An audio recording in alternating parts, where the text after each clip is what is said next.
আমি মোহাম্মদ আজল করিম চৌধুরী মিন্টু উজনটিয়া ঐতিহ্যবাহী পরিবার অর্থাৎ করিম চৌধুরী বাড়ির সম্ভ্রান্ত পরিবারের সন্তান হই। আমি বাংলাদেশ জাতীয়বাদী দল পেকুয়া উপজেলা শাখার যুগ্ম সম্পাদক ও বাংলাদেশ জাতীয়বাদী দল উজনটিয়া ইউনিয়ন শাখার সভাপতি হই।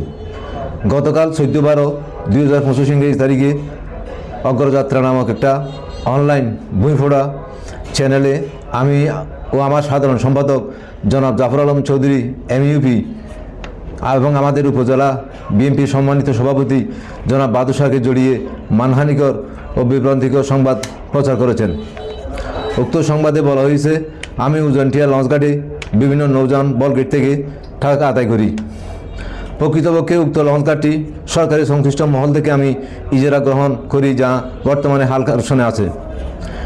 আমি দীর্ঘদিন সুনামের সাথে উজনটিয়া বিএনপির রাজনীতি করে আসছি। কিছু কুচক্রীয় মহল আমি এবং আমার দলকে সামাজিক ও রাজনৈতিকভাবে হেয় প্রতিপন্ন করার জন্য আমি ও আমার সাধারণ সম্পাদক এবং আমাদের উপজেলা বিএনপি সম্মানিত সভাপতি নামে উদ্দেশ্যমূলকভাবে এই মানহানিকর সংবাদটি প্রচার করেন। 14/12/2025 ইংরেজি তারিখে আমার বিরুদ্ধে কিছু কুচক্র মহল আমার বিরুদ্ধে লেখালেখি করছে। কোরিয়ার দিয়া ফকিরা গুনা আমার আব্বার নাম জাফর অজিউল্লাহ চৌধুরী, আমার দাদার নাম হাবিবুর রহমান চৌধুরী, আমার বাপের দাদার নাম ফকির মিয়া শিকদার।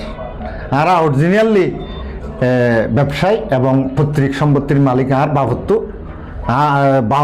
130খানি জমিন ওয়ারিশ সূত্র আরা পাই, অর্থাৎ 52 একর। আরা অরিজিনালি লবণ ব্যবসায়ী এগুনার প্রতিষ্ঠাতা গিরেইয়ে দে মেডিহাড়ি গিরেইয়ে দে আর বাপর দাদা এবার নাম হইলে ফকির মিয়া। তো এই ফকির মিয়া সিদ্ধার তো আর আর দাদা ভাইয়ে আর দাদা তো আর বাপ ভাইয়ে আর ভাই, যেহেতু আরা ব্যবসা করিতে মানুষ দীর্ঘদিন ব্যবসায়ী মানুষ, আরা প্রকৃতিভাবে এন্ডিল্লে হইলে আরা তো নির্ভয় ওনার বিরুদ্ধে আরা আগামী হাইলেও পরশুদিন আর আইনগত ব্যবস্থা লইম। প্রশাসনের অনুরোধ করি অনরা যাচাই বাছাই করিয়ে রে অনরা কিংবা মাঠত ময়দানে যে মানুষ আর বিরুদ্ধে লেখালেখি করছে মানুষ ব্যাগুন ঠুকাই